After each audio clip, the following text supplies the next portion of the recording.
What's up everyone, it's Jarvis from Strong Dragon Training, and today I want to show you guys two different exercises that are amazing for the obliques. The transverse nice and deep, external and internal obliques, and of course to strengthen up the whole core as a whole. The front, your lower back, everything is going to benefit from these two particular exercises. Now the first one is a more calm approach to people who are not interested in fighting or boxing or self-defense or any of the other features that I offer under Strong Dragon Training. All you'll need is a cable machine for this one, or if you have one of those rubber tubings, you can also tie it around some kind of pole or have somebody hold it for you, or whatever the case is in your specific situation. But with this one over here, all you gotta do is you set the pulley right at about mid-chest level, or just below your chest rather.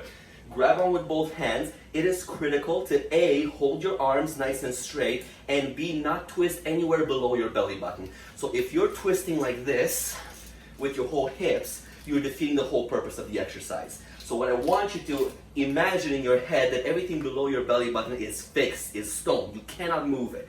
Above the belly button moves with the whole thing. That's when you activate the obliques the best. So grab a hold nice and tight. No, one hand should not dominate over the other. So keep them nice and straight, fully engaged, fixed. Pull the abs in, keep them nice and tight, and twist, twist, twist. You do not need a lot of weight for this one, because if you keep it very tight, as you can tell even from my talking, I can't really talk easily because I'm flexing the core in and I'm trying to prevent my hips from moving. It's actually not an easy process to prevent them from moving. You gotta hold them in place, you really gotta focus on it, right? If you put too much weight, at that point your chest, your shoulders, your back's gonna kick in. So what I have on there right now is only 20 pounds, quite light. If you need any kind of lighter, judge based on your fitness level. But 20 pounds I found to be just enough because I'm doing upwards of 40 to 50 repetitions. So this one you're looking for high reps, tighten up that core, strengthen that midsection. So again, grab a hold and twist.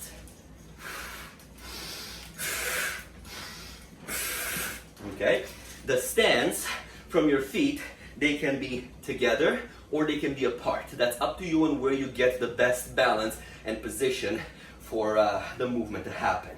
Now, me personally, I prefer to keep them wide apart. That makes it a little bit easier to keep my lower body in place. So that's not really a test of how strong blah, blah, blah, blah you are. It's whatever is best for you to be able to isolate the core better.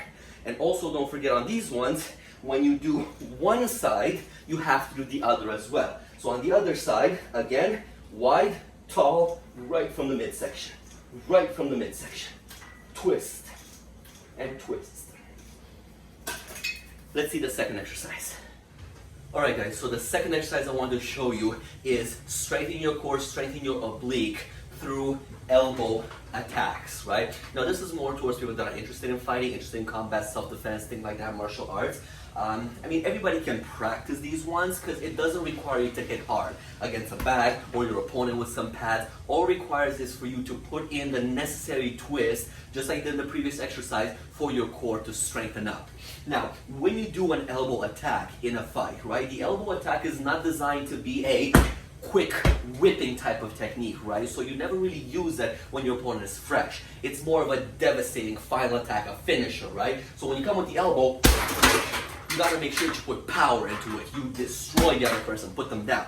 Now, for that, you need core. You never really just go from the shoulder, right? You have power in your shoulder, but you don't have the amount of strength needed when your whole body goes back and then boom, makes contact with the technique. So to have that strength, you gotta put your mind into your core and get your core to do the movement, just like you did in the previous exercise with the twist, right? Again, just a little bit of a tangent here. With my combat self-defense clients, I get them to do both. The cable one that I previously showed you guys and this one, right? So for fighting, both are critical because you strengthen your core very well with the cable or the band, but then you put the finishing strengthening touches when you do this one. So what I want you guys to try, either with the bag, maybe a partner, somebody holding it, sometimes even in mid-air is easy, but the impact, the tapping that you do against something is a little bit easier. So in your technique, let's get this just a little bit lower so you guys can see my my stance. So I have a Y stance, right? An attack stance right here. So what I'm aiming for is from here, I'm facing my, my target, my opponent, in this case my bag, and what I'm doing is I'm 1, 2. 1, 2, okay? So this is not designed to work on your technique for your elbow. It's designed to put your core in a situation where it needs to move left and right in very fast and short spurs and get that strengthening, that technique of the movement back and forth of your core, right?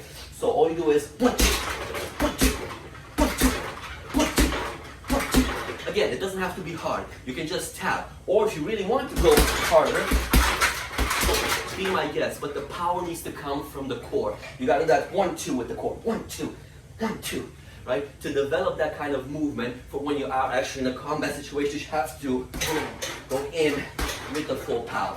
And of course, just like with the other cable one, you got to do both sides. You put the other foot forward and you go 1, 2, 1, 2, 1, 2.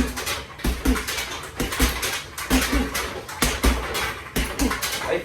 Throughout that whole movement, my core needs to stay super tight.